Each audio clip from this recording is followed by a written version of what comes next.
রূপা তোমাকে অনেক জ্বালিয়েছে অর্জুন। না, যথেষ্ট জ্বালানো হয়নি তো, এখনো আরেকটু জ্বালানো বাকি। এখনো বাকি? তার মানে আমি ছাড়িনি, তাই না অর্জুন?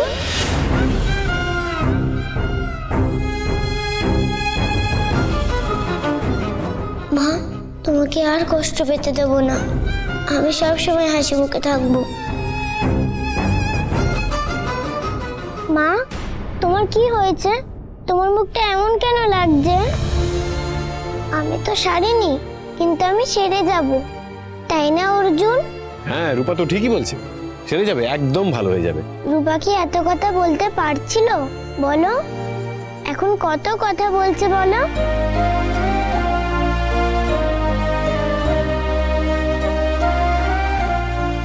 ঠিক মা, তুমি একদম ঠিক বলেছো, তুমি আবার ভালো হয়ে যাবে। আমি আছি তো, না মা আছে না? তুমি দেখবে মা, রূপা হাঁটতে পারবে। হ্যাঁ, এই রূপা কি করছো? তোমার তো পা পুরোপুরি ঠিক হয়নি বাবা, হাঁটতে পারবে না। উফ, তুমি এত ভয় পাচ্ছ কেন? মা আমাকে হাঁটা শিখিয়েছে, তাই না? তুই কি করে করবি মা? খুব সিম্পল, আমার তো বাঁদিকে অসুবিধা, ডান দিকে না, তুমি বাঁদিকেই থাকবে, তাহলেই পারবো। অর্জুন, তুমি আমার হুইল চেয়ারটা একটু ধরো তো প্লিজ। রূপা, এখনই এসবের কি দরকার মা? আগে তুই ঠিক হ। কেন মা, তুমিই তো বলো কোনো কাজ ফেলে রাখতে নেই, এটাও তো কাজ, তাহলে রূপা এটা কেন ফেলে রাখবে? অর্জুন দা, তুমি আমার মেয়েটাকে একটু বোঝাও না। রূপা, আমি বলছিলাম কি, রূপা ঠিক হয়ে যেতে চায়, আগের মতন স্কুলে যেতে চায়, হিংসুকুটির সাথে খেলতে চায়। মা, আমাকে ধরো না। আস্তে আস্তে আস্তে আস্তে। আরে রূপা নিশ্চয়ই পারবে। ঠিক বলেছো খোকা। আস্তে মা, বাপায় বেশি প্রেসার দিও না, আস্তে। অর্জুন, আমাকে একটু তোমার টেবিলে বসিয়ে দাও তো, রূপা অনেকদিন তোমার স্টেতো নিয়ে খেলেনি, একটু খেলবে। আচ্ছা বেশ, রূপা সত্য, আমি নিয়ে যাই তোমার।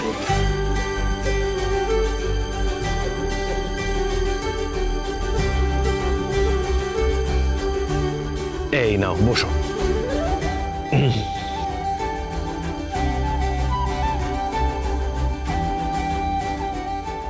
হোগা।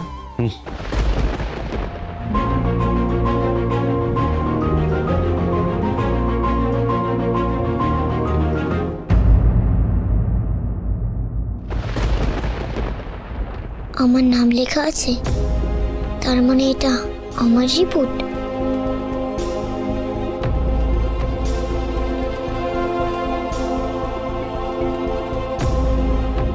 আমাকে জানতেই হবে আমি বাঁচবো কিনা, নাহলে আমার মাকে কে দেখবে, আর আমি স্টার হয়ে গেলে ডক্টর হবো কি করে? আমাকে সব জানতে হবে।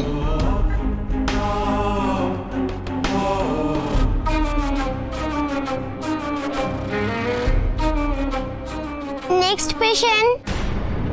পেশেন্ট? পেশেন্ট? ও, তুমি ডাক্তার?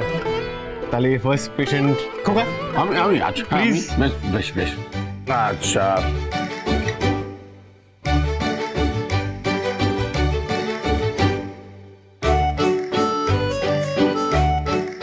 তোমার তো অনেক অসুখ হয়েছে, ওষুধ খেতে হবে, ওষুধ না খেলে তুমি সারবে না। আচ্ছা, ওষুধ খেলে আমি সেরে যাবো? ইয়েস, ওষুধ খেলেই তুমি ঠিক হয়ে যাবে। ডাক্তার এই কি পাঠাবে? তুমি এই চেয়ার ছেড়ে ওই চেয়ারে উঠলে কি করে? জানিস শোনা, রূপা আজ হেঁটেছে। কি পাতামে হেঁটেছে? শুনলে মামি, পাতামে হেঁটেছে, তাহলে পাতামে সেরে যাবে। হ্যাঁ, রূপা একদম সেরে যাবে। দীপা, ফুল নিয়ে যেতে হবে তাড়াতাড়ি।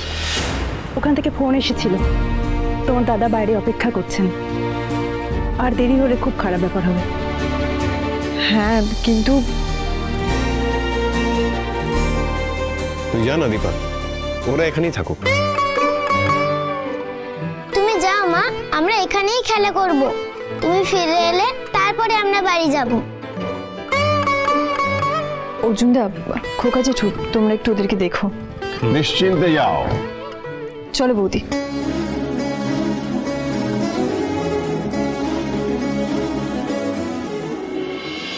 না না ভিক্টর, আজকে আমাকে এমনিতেও বাড়িতে তাড়াতাড়ি ফিরতে হবে। তোমার বাড়িতে ভালো লাগে?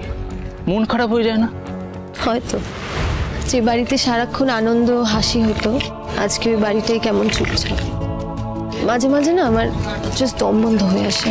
জানি তো, সেটা আমি ফিল করতে পারি। যার জন্য তো আমি তোমাকে বলছি যে তোমার একটা ব্রিদিং স্পেস দরকার। তুমি জাস্ট একটা রাত তুমি তোমার মতো করে আনন্দ করতে পারো, সব প্রবলেম মন খারাপ ভুলে থাকতে পারো। কিন্তু ভিক্টর বাড়ির থেকে মানবে না, আমাকে অ্যালাউ করবে না। তুমি ভালো নেই, আর আমি চাই তুমি ভালো থেকো।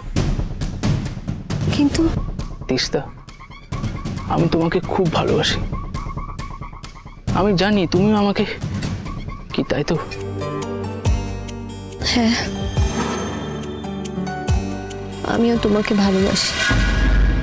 এই সময়টায় তুমি না থাকলে আমি যে কি করতাম। You make me feel happy, you make me লাভ।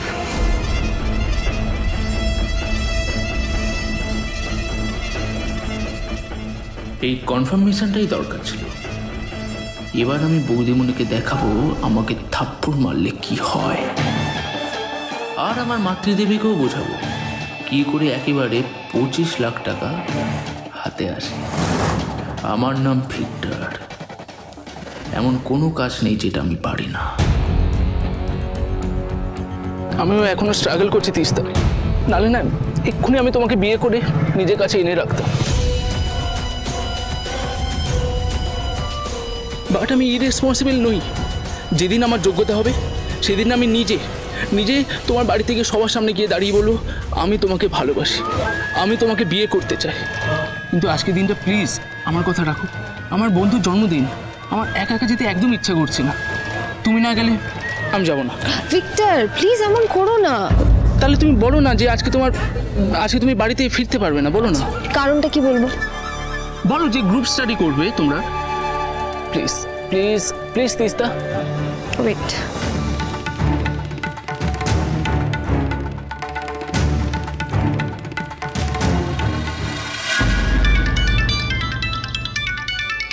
অনুজা,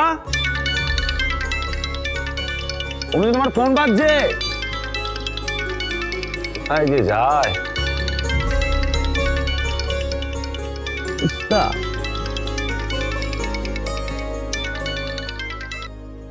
হ্যাঁ তিস্তা বল। বাবা তুমি মার ফোন ধরছো, মা কোথায়? মা গেছে কোনো একটা কাজে, ঘরের মধ্যে ফোনটা ড্রয়িং রুমে ফেলে চলে গেছে, কি যে করে না। হ্যাঁ বল, তুই বল। Hello hello Teesta. হ্যাঁ বাবা, বলছি আজকে আমরা সবাই পায়েলের বাড়িতে গ্রুপ স্টাডি করব, আর ওখানেই স্লিপ ওভার করবো।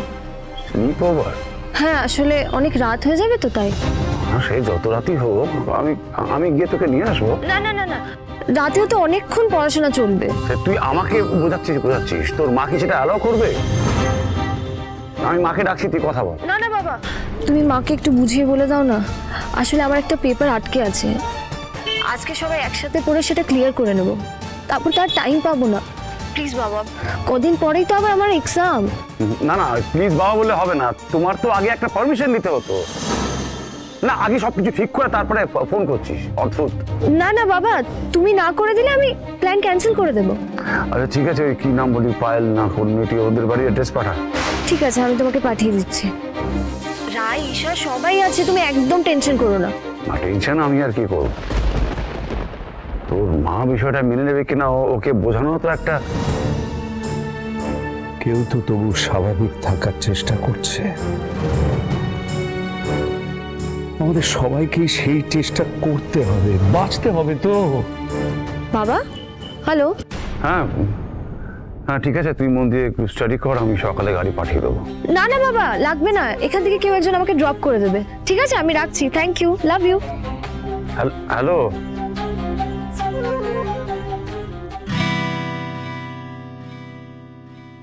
বেশ ডান। Thank you so much. এসো ম্যাম, প্লিজ।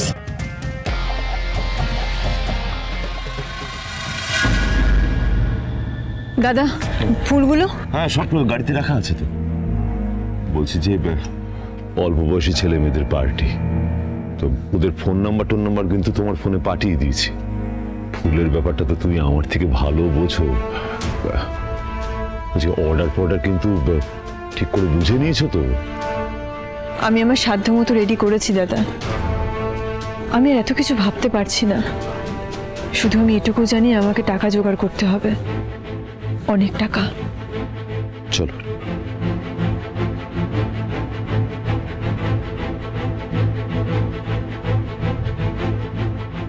কিন্তু তিস্তা তো কোনোদিন এভাবে বাড়ির বাইরে থাকেনি। এই বিষয়টা অনুযাকে বোঝানো যে কি। ছাড় না, তিস্তাকে একটু তিস্তার মতো করে ছাড়, আর অনুযাকে বোঝা, বুঝেছিস? দেখ, প্রত্যেককেই তার নিজের মতো করে খুশি থাকতে হবে। আমরা সবাই খারাপ আছি বলে আমাদের খারাপ থাকাটা তো কারণ চাপিয়ে দিতে পারি না। আমাদের এই পরিবার যেরকম একটা অবস্থার সম্মুখীন হবে কোনদিন ভেবেছিলে তুমি? না রে, স্বপ্নেও ভাবিনি। সব কিছু দুঃস্বপ্নের মতো মনে হচ্ছে। এই দুঃস্বপ্ন কি কোনোদিন কাটবে না দাদা? চেষ্টা তো করতে হবে, আমাদের প্রাণপণ চেষ্টা করতে হবে, পরিবারটাকে ধরে রাখতে হবে, বুঝেছিস প্রতীক? এইভাবে তো সবকিছু শেষ হয়ে যেতে দেওয়া যায় না। আমি থাকবো দাদা। তুমি আমরা পারো না? আমার থাকবে, পারতে হবে, আমাকে পারতে হবে।